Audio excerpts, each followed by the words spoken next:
একটা সুন্দর সম্পর্ক হয়েছে, তারা আমাদের কাছ থেকে সব তথ্য উপাত্ত নিচ্ছে, কিন্তু আইসিটি থেকে এখন পর্যন্ত কেউ আমাদের সাথে যোগাযোগ করে নাই, আমাদেরকে কখনো কেউ জিজ্ঞাসা করে নাই, কিচ্ছু না।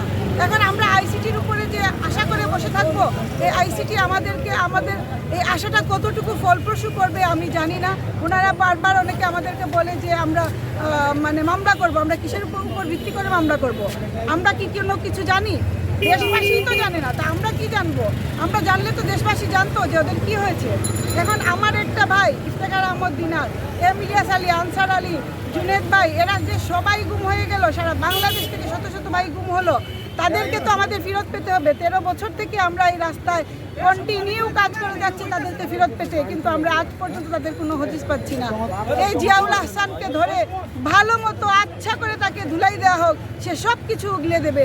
সে কখন কাকে কিভাবে নিয়েছে, কোন কোন টিম কাজ করেছে তার সাথে, সব কিছু কিন্তু সে জানে এবং সে বলবে। এবং আমাদের পার্শ্ববর্তী দেশ ইন্ডিয়ার কিন্তু তাদের সাথে ভালো মতো যুগসূত্রের মধ্যে ছিল, তারা মিলে তারা কিন্তু আমাদের এই মানে কি বলবো, আসলে বলতেও আমার কষ্ট হচ্ছে যে এই রয়ের সাথে আমাদের দেশের প্রশাসনের একটা যুগসূত্র হয়ে তারা কিন্তু এই আমাদের বিএনপিকে সম্পূর্ণভাবে ধ্বংস করার যে অপচেষ্টা করেছিল। মহান আল্লাহ রাব্বুল আলামিন তাদের এই খারাপটাকে মানে যে বলে না, আল্লাহ ছাড় দেয় কিন্তু ছেড়ে দেয় না, আল্লাহ ছেড়ে দেন নাই, তাদেরকে মানে ধ্বংস করে দিয়েছে। তারা আর কখনো ফিরে আসবে না।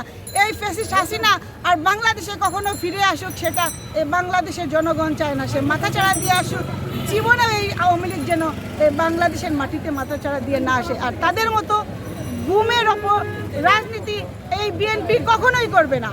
আমরা এইসব প্রতিহিংসার রাজনীতিতে আমরা বিশ্বাসী না, আমরা এটা চাই না।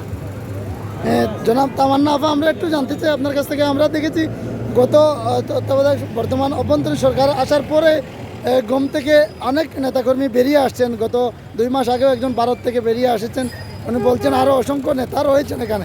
সে বিষয়ে আপনি কি তথ্য কোনো পেয়েছেন বা আপনার মতামত কি? না দেখেন, আমি কোনো তথ্য পাইনি, কিন্তু 2013 সালে আমি একবার কলকাতা গিয়েছিলাম বাই রোডে। তখন আমি দেখেছিলাম যে আমি একদম বর্ডারের পাশে, মানে আমার যখন গাড়িটা যাচ্ছিল ঠিক তখনই আমি দেখেছিলাম ওই যে প্রিজন ভ্যান বলে, যেটা ওই যে কয়েদিদেরকে কোর্ট থেকে যে জেলে নিয়ে যাওয়া হয়, ঠিক ওই ভ্যানটা আমি দেখেছি বর্ডারে। তখন আমি ওই ভ্যানটা ওই বর্ডারে দেখে আমার মানে খুব কষ্ট লেগেছিল এবং আমি ভেবেছি, আমার তখনই মানে একটা ডাউট হয়েছিল যে নিশ্চয়ই আমাদের বাংলাদেশের, আমার মনে হচ্ছে যে আমার ভাইকে নিশ্চয়ই এইসব গাড়িতে করে ইন্ডিয়াতে নিয়ে রেখে দেওয়া হয়েছে। এটা আমার এখন পর্যন্ত আমার বিশ্বাস। আমি গুম কমিশনকে আগেও বলেছিলাম, কিন্তু তারা আমার কথা তখন আমলে নেন নাই। এখন কিন্তু তারা ঠিকই বলছেন যে ইন্ডিয়াতে আমাদের বাংলাদেশি ভাইয়েরা অনেকে আছে। কিন্তু আমি 2013 সাল থেকে এটা আমি মানে সঠিক জানি না, কিন্তু আমার একটা সন্দেহ ছিল, যেহেতু আমি নিজের চোখে গাড়ি দেখেছি। আমার মনে হচ্ছে যে কেন এই গাড়িটা এই মানে বর্ডারে কেন আসবে, এই গাড়ি কেন বর্ডারে আসবে, এই গাড়ি তো বর্ডারে আসার কথা না। তাহলে আমার মনে হচ্ছে যে বর্ডারে নিশ্চয়ই আমাদের ভাইদেরকে এখান থেকে বর্ডার ক্রস করে তাদেরকে ইন্ডিয়াতে নেওয়া হয়েছে এবং আমি এটা বলেছিলাম। যাই হোক, এখন আমি এখনও আশাবাদী, হয়তো আমার ভাইকে ইন্ডিয়ার কোনো জেলে হয়তো নামটা মানে আলাদা করে হয়তো ইফতেখার আহমদ দিনার না অন্য কোনো হিন্দু নাম দিয়েও যদি রেখে দেয়, আমরা তো বলতে পারবো না। কিন্তু আমাদের বাংলাদেশের হাইকমান্ড, আমাদের উপদেষ্টাকে আমি বলছি, ওনাদের সদিচ্ছা হলেই আমাদের ভাইরা কিন্তু সবাই ফিরে আসবে। শত শত ভাইরা আছে, ওনারা এই গুম কমিশন বলেছে, তো তাদেরকে ফিরিয়ে আনার উদ্যোগটা নেওয়া হোক। যার ভাই গেছে, যার সন্তান গেছে, যার বাবা গেছে, তার তো জানে তাদের কি গিয়েছে। একটা পরিবার সম্পূর্ণরূপে তছনছ হয়ে যায়, এটা আপনারা কল্পনাও করতে পারবেন না, কল্পনাই করতে পারবেন। ধন্যবাদ।